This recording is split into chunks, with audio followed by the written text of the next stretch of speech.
Welcome to the Reef Beef world. My name is Ben. My name is Richard. And today we're going to talk about the Lacey Act, and we're going to talk about the rise and fall of home fish breeding. And we finally have a guest again, Matt Pedersen. Welcome to the show, Matt. Thank you for having me, but you didn't pay enough. I didn't pay enough. Yeah. You didn't pay enough. Now, if you people listening don't know, Matt Pedersen won the Masna Award in 2009. He is the senior editor of Coral Magazine and the publisher of Amazonias. Of course, he's got other titles, but I'm giving you just a different one for each title. He's got a lot of species first in breeding. He bred the orange spot filefish, and he's an all-around awesome dude. He's been very active in the hobby for a very long time, doing good works that other people don't want to do because they're a pain in the ass to do. But if he wasn't doing them, we wouldn't have them, and we would all be poorer for it. So thanks for coming on, Matt. I clearly paid you enough, so we're all good. That's usually how that works. Yeah. Hey, I resemble that remark. Matt, I have not seen you in 2 or 3 years now because we've been sequestered. Yes. It's so good to see your face. It is. It's good to see you guys too. Because it's Reef beef, and I know you've got a beef. I want to hear your beef. Bitch and moan. Well, my beef right now is that people aren't taking what's going on in the House and Senate seriously. That's my beef. That we stand to basically lose access to the bulk of the diversity in the aquarium hobby and trade that we enjoy, that makes our hobby a rich and wonderful place. And instead of people respecting people in positions of know, in positions of experience, we are dealing with people just bringing the ultimate level of automatic skepticism and just talking when they don't know what they're talking about. And it's gonna cause endless problems, and there might not be a reason to have reef beef a year or two from now unless things get done. So that's my beef. So tell us in less than a minute. Okay. What the issue? What encapsulate the whole thing? Ben and I talked about this on an episode we recorded the other day. But for this, give us your take on it. But seriously, keep it. What's going on in a minute, and then we'll expound on your opening statement. Succinct. Okay, so already off to a bad start. I am. An amendment to the Lacey Act was snuck into legislation, and it passed the House. And if it doesn't get removed and it gets passed in the Senate, then it goes to Biden, and he'll probably sign it into law, and then a whole bunch of bad stuff will happen. Yeah, you can overdub me and say a bunch of bad shit will happen. Well, you just said it yourself, so we'll use that. So a bunch of bad shit could happen, right? So there's a bunch of problems with it. It's written stupidly, so there's way too much that is not defined. So it could be really bad. And knowing what we know about how the government is going to deal with these issues, which is by going, no, because we don't have the time or the effort or the energy to try to figure out the details that you idiots care about. We're just going to say no, which, by the way, is something that many of us, including you and me and Ben, have been saying for 20 years. But so part of the feeling that I'm getting from this particular bill and from people I've been talking about is this one's not going to happen. What's your take on that? How would you know it's not going to happen? Dude, Trump will never get elected. Remember that shit? So let me backtrack a little bit, because I think what you said, Rich, is really important, because it reminds me, you guys totally going on a tangent. In a former life, I was a part-time fishing guide.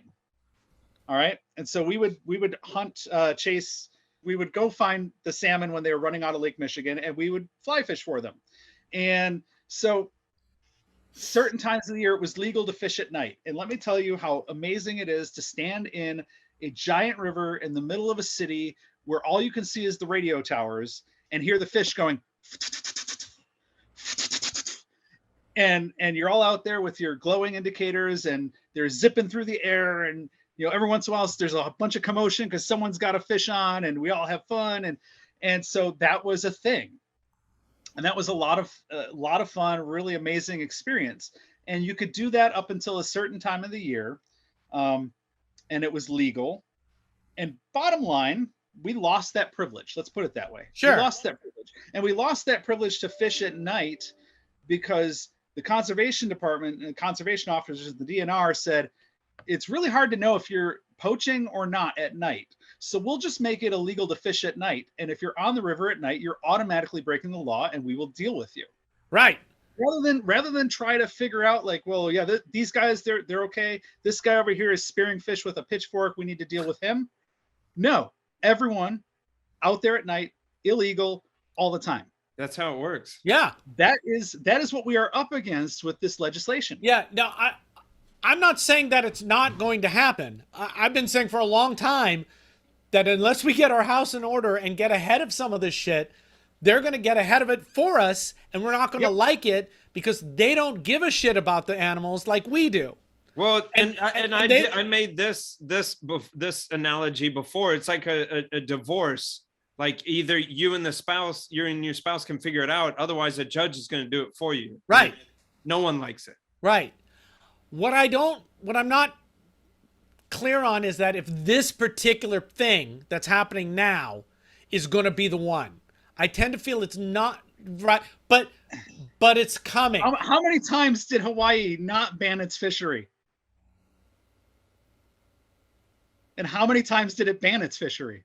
Well, yeah, right. Okay. And how many times has this gotten past the House? How many times hasn't it gotten past the House? We are in uncharted territory. And this was all done in the span of like less than a week. Yeah. I feel like it hit the radar at the end of January, and by February 3rd or 4th, it was already rammed through. Well, I think if it passes again in the Senate, I don't think that's going to happen. But I think that's not going to happen is because other animal hobbies have got their shit together to make some noise about it.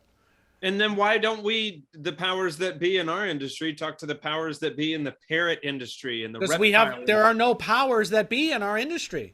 We have no powers. There's no centralized body. There's just a bunch of people yelling on soapboxes. Do parrot people have that? Do reptile people have that? Yes, absolutely. Reptile people have there's a group called the U.S. ARC. It's a 501c6 where Mazda is a 501c3. So Mazda can't do political shit. The 501c6 exists to do political shit. And they are well funded and they are on top of it. We're just going to lose our toys unless someone does that. Well, but hopefully somebody else with more toys is going to defend their toys, and that will help us keep our toys as well. Yeah, we have been very much in the side. We are easy. The aquarium hobby, easy scapegoat. We're a luxury.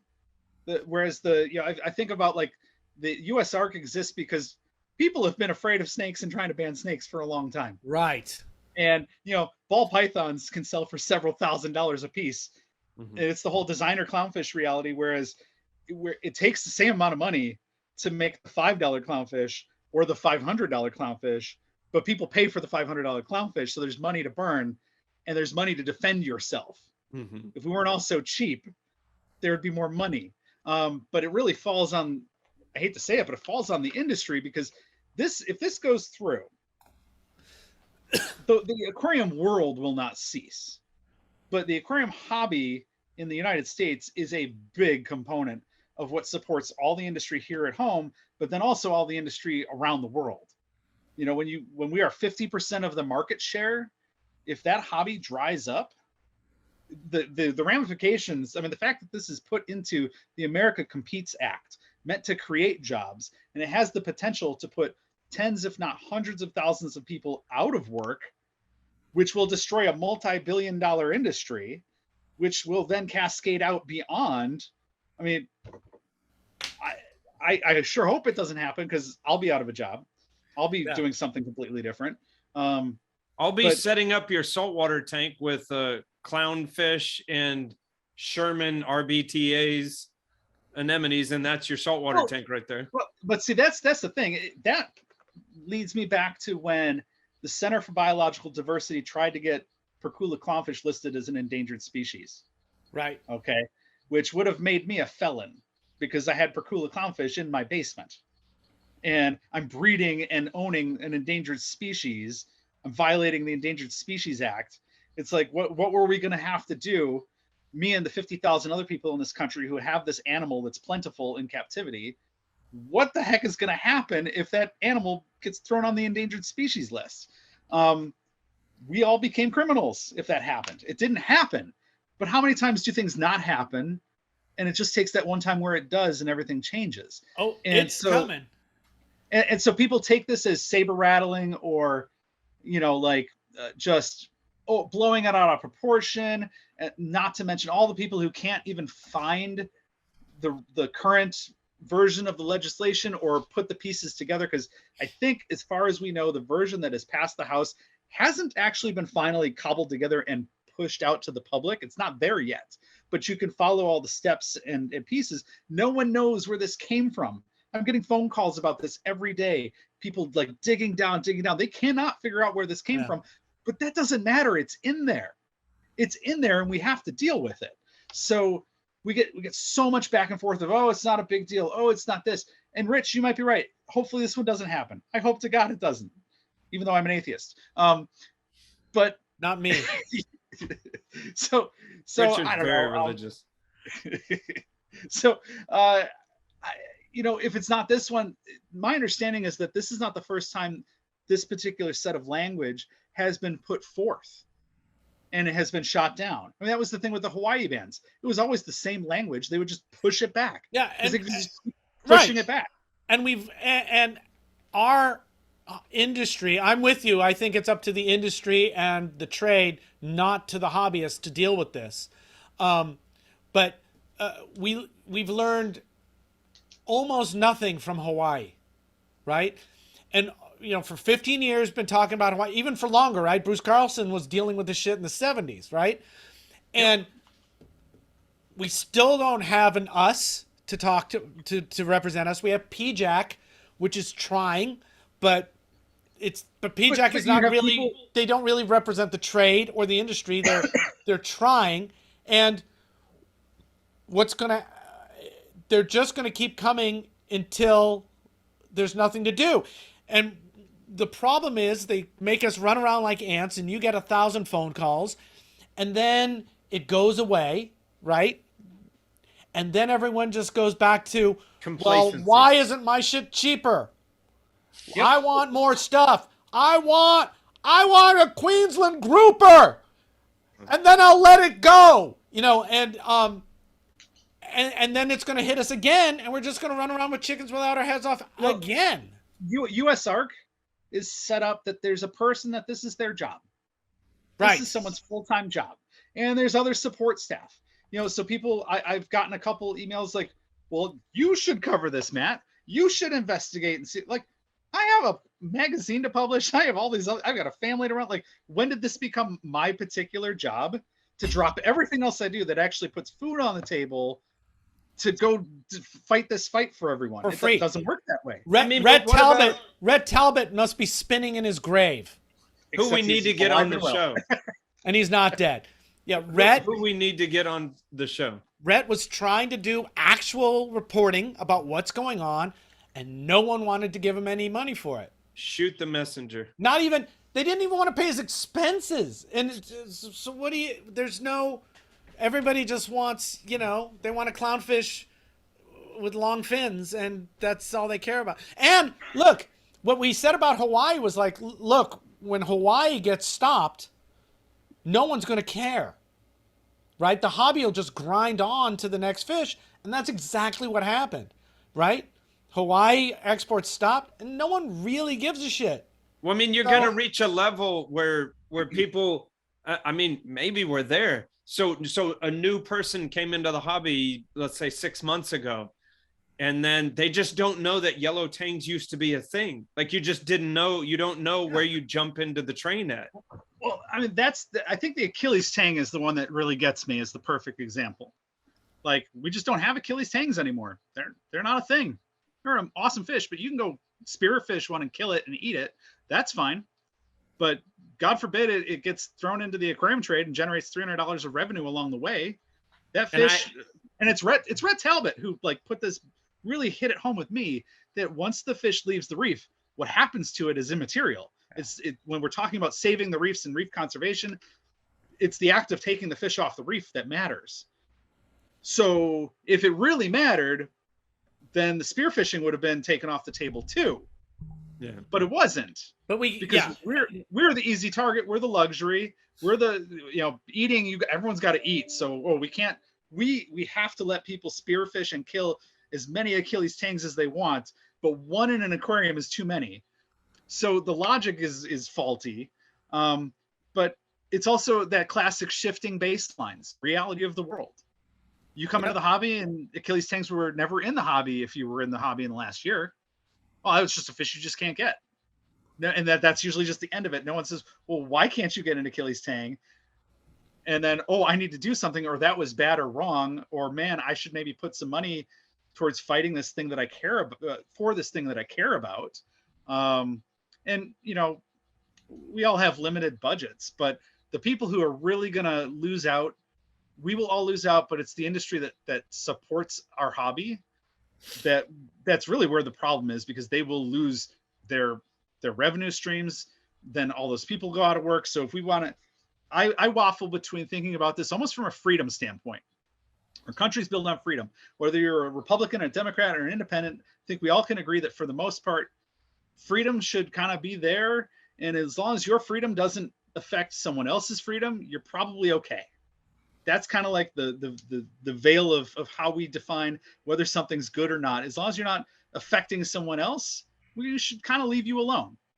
And so, like, when we get into this area of attacking people's interests and groups on personal, moral, and ethical grounds, that's when you're impinging on my freedom. And so in the name of freedom, knock it off. Yeah, you know? except I think you would agree with me on this. You know, the people that are exporting full-grown angels in a quart of water to save money should be taken out and beaten with a fucking stick, right? And it should be made to stop. But that gets wrapped into your freedom kind of argument.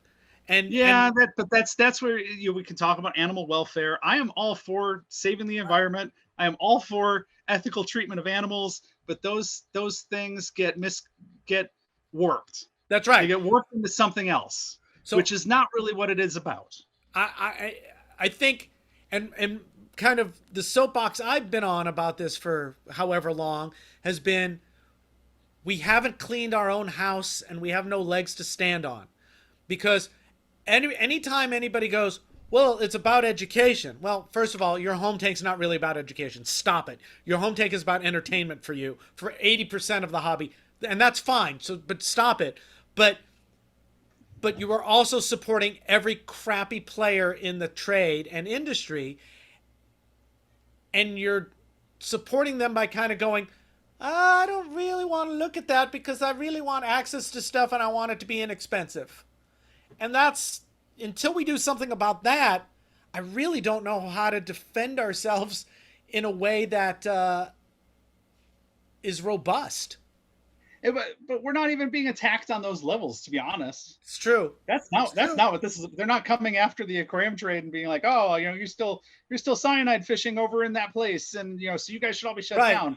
We are way bigger than that for this one. But we don't even have that to fall back on, right? I keep seeing people go, we should fight Snorkel Bob. Everyone should yell at Snorkel Bob. And I go, well, where the fuck were you 15 years ago when we were doing that? And he just fucking flipped it around and used it to make us look even more stupid to his constituents. Engaging with Snorkel Bob is not going to help. Don't do it. You're not going to educate him. You're just giving him ammo. Snorkel Bob won. Yeah. He won. And he's going to keep winning. And so we need to, I think this would be a lot easier if we had a moral and ethical leg to stand on, where we could really go, look, we are right. And somebody said something about that, you know, well, hobbyists are the first ones to stand up and and try to, do something about environmental concerns. No, they're not. A small percentage of hobbyists are, but whenever a thing has come up, I can't even remember who was doing it. Who was selling pieces of the Reef? They weren't selling, but you could sponsor a section of the Florida Reef track, right? And that was around for a hot minute, and it didn't get funded by a lot of people. And they didn't make. If they made $50,000 on that, I would be surprised. We just don't. And what I keep seeing is people going, well, we need to do something to make sure that the environment is safe so we can keep getting these animals. Nope, we just got to put them in our tanks so that they'll survive. It's like, well, No, we're going to lose. no. We're going to lose because that is not a position anybody's going to support. Well, okay, but that's that tangential aquarium arc concept. Yeah. You're gonna go back and forth where, red-tailed sharks, basically being thought they were extinct in the wild for decades, and they're still an endangered species. It's just, we found a remnant population of them, but they're everywhere. You can walk into Petco and buy one or 10. And it's only because people like them and want to keep them in their tank because they're pretty that species is abundant, and it's only abundant in captivity. Tell me what's going on. Tell me what's going on. Has nothing to do with that. Right. I want to draw that understanding that my view on the aquarium hobby, and this is where Andy and Ryan and I kind of butted our heads and figured it out. It's like, I'm not against in situ, conservation efforts, but I do view the aquarium hobby and industry and all the aquaculture that happens around that as being the last hope for something. I'm not out here saying we should be the first hope for a red-tailed shark, but the only reason the red-tailed shark really exists is because people like it and wanted to buy it and put it in their tanks. Well, so let me that's ask not you, ideal, but that's better than not having red-tailed sharks to me. right. Now let me ask you, what's going on hobby-wise with the one area red-tailed sharks have been found again? Nothing. Then we're doomed. It's just immaterial. The industry and hobby doesn't care. They've got their red-tailed sharks. They don't need to go to wild to get more. So it's not really their concern. But that's where I'll go different and say, like, the Gadeids and that side of the freshwater hobby, and to a lesser extent, the people who keep Lake Victoria cichlids and the CARES programs, there is a lot of awareness generated once you reach that level. And we're sitting here all as veteran aquarists who rode out all the tank crashes, all the fish diseases, all the coral RTNs, and all the bad crap that happens, because it happens. These are living animals. They're not immortal. And heaters fry and kill your beautiful reef tank. That's part of, I think if you make it this far, you've got bad things that happen to you that were not necessarily your fault, but you get over that. You learn to accept that this is never going to last forever. And you are able to accept that long-term period of success that you have is special and worth it. And the individual tank crash here or there is not what's going to define you or the hobby as a whole. That's when you get to the point where you can think about, I'm going to fill my basement with Victorian cichlids just because they're special. And while I don't think the Lake Victoria Species Survival Program is ever going to come to me and say, Matt, you're the only person in the world who still has this fish. That actually has happened. And so when you get to that point of caring, you might not care that all those Gadeids are not the prettiest fish. Sometimes it goes beyond. But you have to weed through a lot of people who never reach that level before you get to that. That's right. And there's very few of those people. And most of the people in the hobby who talk, you've got one marine beta. You're not doing anything. You're not helping. You're not really hurting either. You're just there. You're just there. But at the same time, I think we should be making more of a effort to help wild collection spots and to help the environment from which we get these animals from.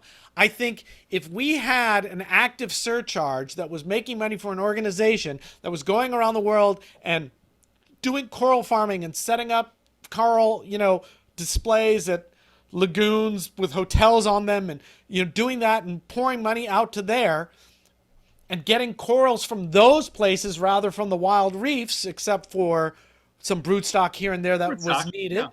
Yeah. I think we would have a leg to be able to go out into the world and go, look, we do good in the world too. This is not just about me having something pretty in our living room. And I don't think we're there. I don't think we're there in the way that the freshwater hobby is there. And I don't think we're breeding stuff in the way the freshwater hobby is breeding stuff. No. And that's, that goes back to the start of our other conversation, where the things that need to happen are more commercial at scale. Right? There are a lot of freshwater fish that you just can't breed at home, but they can be farmed just fine. Right.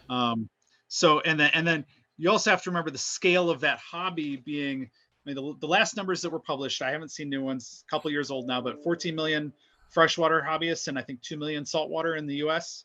Yeah. So there's, 7 times more freshwater people, even though I'm going to guess 6 of that 7 are people with goldfish and betas. I'm just going to guess, throw that number out there. Don't quote me on that. Yeah. But I mean, it's interesting to me, my first fish were the 10-gallon tank that my parents bought for me and my brother, and I was breeding, guppies in a jar, and like there is that window into caring. I see it with my daughter much more than my son. So not every hobbyist is going to become the next conservation savior or champion for the reefs. But I do know that without this, it's far less likely for those people to exist and care. I can say that with some certainty. So, well, I don't want individuals to do it. I want the trade industry to go, this is important to our fucking way we make our living. Let's make sure we're making the campsite better than when we got here, right? Yeah. Instead of this weird idea that's prevalent now of, well, we better fucking get it because it's going to go away. Yeah. And that just blows my mind. We're going to fucking accelerate it. But that's when people say like, oh, tanked. Hey, any exposure is good exposure. And that always made me fucking throw up in my mouth, because it's just like, we already have this hobby that we have that's threatened. Hey, let's invite a bunch of more motherfuckers over to do it. And meanwhile, we're just trying to sell them shit and not advise them in any sort of ethical way. And those of us who chose to be ethical usually take less money home. And it's just, that's not a winning combination. Yeah, I guess I just want us to be going at it in a non-reactionary way. That's all. That's if I were to sum this up as a thing, and here we are again reacting, and here we are again looking at the forums, watching people come up with ideas like they've never been thought of before, and not understanding why Masna's not doing more. And it's like, oh my God. I don't know. That's the weird thing. When you hem and haw a lot, then people listen to you. And then after a while, that's generalizing, but you'd have a tendency, you listen to someone bitch, and then you're like, after a while, you're like, well, why don't you fucking do something about it? Right. Well, at least I can say I've done something about it. So I'm very happy to sit on my soapbox nowadays. And just like Matt, and go, when Matt, you were saying people call you, why don't you do it? It's like, well, I got other shit to do. How much are you going to pay me to do it? Just like Rhett, I can't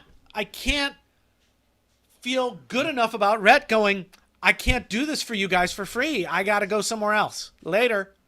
This sort of reminds me of the whole recycling thing too, where they're like, where it was like they found out that it was from the plastic industry sort of admonishing the end user to like recycle now. And it's like, look, motherfucker, quit making plastic. Right. I don't have another option. It's the same thing with water in California. Hey, take shorter showers. Residents in California are only 15% of the water use. Yeah. I could shower till I had enough water to clean my huge dick, and it wouldn't make a difference. That's an hour right there. Yeah, go yell at the avocado farmers. It's all about who's easiest to go after. And we are, as Aquarius, easy to go after, inconsequential in the grand scheme of things. So Yeah, and jobs will, and if it happens or when it happens, jobs will go. Yeah. But we regulate industry. We regulate. We regulate industry. We regulate industries out of existence all the time. So I can't even, at the base of it, the idea of, well, we want to help keep animals alive in the wild. Yeah, we should be supporting that. But then we get into, but then you're going to price people out of the hobby. It's like, well, yeah, sorry. I know I have a weird opinion on that because for what my job is, I don't care about that because I tend to deal with the wealthy. And I say price motherfuckers out of the hobby. Well, look, I don't think it's anybody's right to have an inexpensive Dr. Seuss fish. Fuck you. Fuck you. You want an inexpensive fish? There's fucking 100 species that are around that are commonly bred or very easy to collect. That's what you should fucking have. Stop it. I don't know, man. I'm still upset. I'm still upset that Lamborghinis aren't more affordable for me. Reminds me of all the time I spent in stores too, because people would come in and it's like a constant struggle for them wanting something cheaper. And it's like the fact that you are standing here, the fucking front of me, that I can open the door and even talk to you about this stupid conversation.